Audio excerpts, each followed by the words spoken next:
I want to talk about Anthony Richardson last night. I thought he played fine. Okay. I didn't think he was great. I didn't think he was terrible. Nothing overly concerning, I think, at least. Okay. And Anthony Richardson was, of course, asked about his performance last night. Here's what the Colts starting quarterback had to say about how he performed. Decent. Got 2 touchdowns. No, I'm joking. The interception, man, that was a tough one. Communication right there. Granson saw something, and I saw something else. We just got to be on the same page right there. The fumble, man, they preach 2 hands on the ball in the pocket, almost every day in the QB room. And I know they're going to tell me that, when we get back in the meetings in the next couple of days. But I feel like it was a decent game. Just me, being back out there, just filling it out. Anthony Richardson there talking about how he felt like he played. And I like that he made a joke. I won't lie to you. I like it. I think it shows that he's comfortable.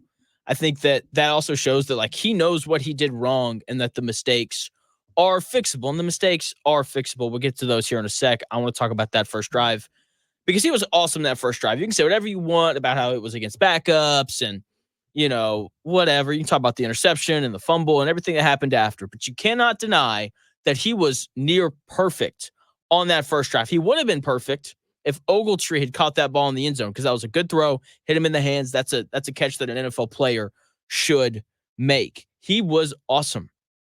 He was incredible. Ball was on time, on target. He sat in the pocket and delivered the football accurately. Okay, he had a play where he identified a blitz, audible, hit Alec Pierce on a 3rd and 10, and they got a first down. That is what starting caliber NFL quarterbacks look like. The touchdown pass that he had to A.D. Mitchell, beautiful. Worked through all of his reads, bought time in the pocket because the Bengals blitzed, finds A.D. Mitchell underneath, and A.D. Mitchell makes a play after the catch, powering his way into the end zone. That is what starting caliber NFL quarterbacks look like. 7 for 8, 65 yards and a touchdown. Was accurate on that first drive. I mean, he was great. He made good decisions. It was fun to watch. Okay? He was fun to watch. From that point on, though, and this is what people are going to harp on because for whatever reason, we like to be negative. From that point on, he looked like a quarterback that had only started 23 games in his life before last night. Okay, 23 starts from high school until now, and this goes into what I said yesterday. Anthony Richardson is going to be up and down this season because he is behind where most quarterbacks are when they enter the NFL. Okay, in terms of experience, man, he's behind everyone. Bo Nix is a rookie this year. Bo Nix started twice as many games in college than Anthony Richardson has in his life. Bo Nix should be a better quarterback right now because he just has more experience.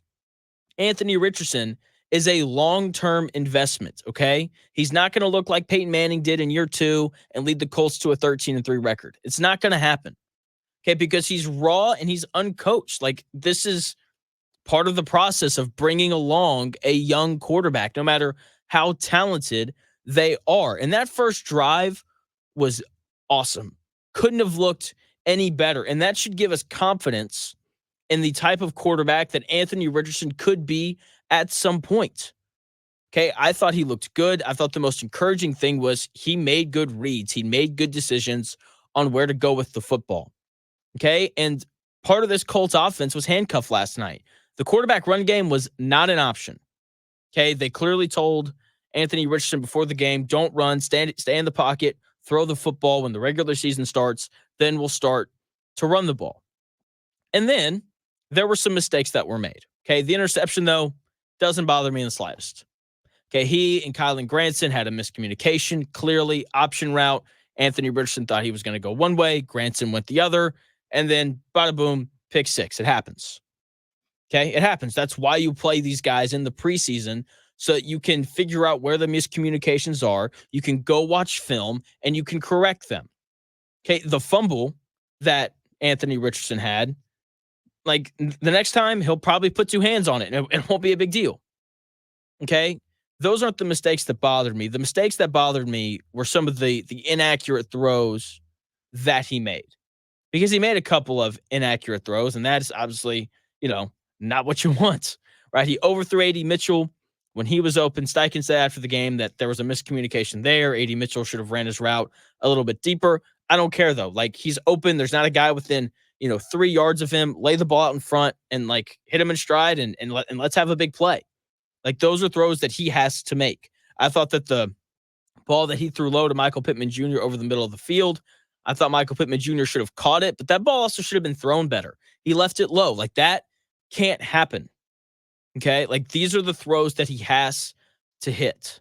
Okay? Those are the misses to me that are concerning, not the miscommunication that led to an interception. And while, we're all going to sit around and be worried and, about the accuracy, Shane Steichen clearly isn't worried about the accuracy at all. Yeah, I mean, look, guys are going to miss throws. You know what I mean? Guys are going to miss throws. I don't care if you're a second-year player or a 15-year vet. Like, guys are going to miss throws. So I don't have any concerns with that. Shane Steichen there talking about how he has no concerns over Anthony Richardson's lack of accuracy in yesterday's game. And look, he knows more football than I do. I love that he scoffed at the question. Okay, because Shane Steichen is a pretty even-keeled, relaxed guy. When you hear him do his press conferences, he doesn't show much emotion. He just kind of answers the questions really quickly, and then he moves on. Okay, it's really boring, which is good. Like, head coach press conferences should be boring. But, man, not that answer. Scoffing at the question of, are you concerned about Anthony Richardson's accuracy? And, look, I mean, he knows way more about football than I do, but I'd be at least a little bit concerned of like, hey, man, like A.D. Mitchell was wide open and he missed. But to be fair, like we're going to see Patrick Mahomes miss throws this year. We're going to see Lamar Jackson miss throws this year. We're going to see Josh Allen miss throws this year. And those are arguably the 3 best quarterbacks in the NFL. He's right. It does happen. When we look at, the overall picture, though, a lot of the balls that Anthony Richardson threw were accurate. Okay, like his 8 completions were all accurate. They were good throws. Michael Pittman Jr. should have caught one. Ogletree should have caught that ball in the end zone. Okay, so like even the balls that weren't perfectly accurate still should have been caught for the most part. Really, the only 2 uncatchable balls that he threw was he threw one behind one of the running backs on a check down, and then the ball that he overthrew A.D. Mitchell on. I thought, big picture, I thought that Anthony Richardson played well. All in all, I thought that, for the most part, he did what we all expected, right? There were some really good highs, and there were also some lows that weren't super great. But that's what young quarterbacks often look like in the NFL. Okay, Anthony Richardson is once again a long-term project. He's not a short-term, going to be great right away guy. Okay, if he was, he wouldn't have been the 3rd quarterback off the board. He would have been the 1st quarterback off the board. Okay, so that is the type of guy that the Colts drafted, and as a fan base, like we're going to have to be patient and wait for him to be brought along.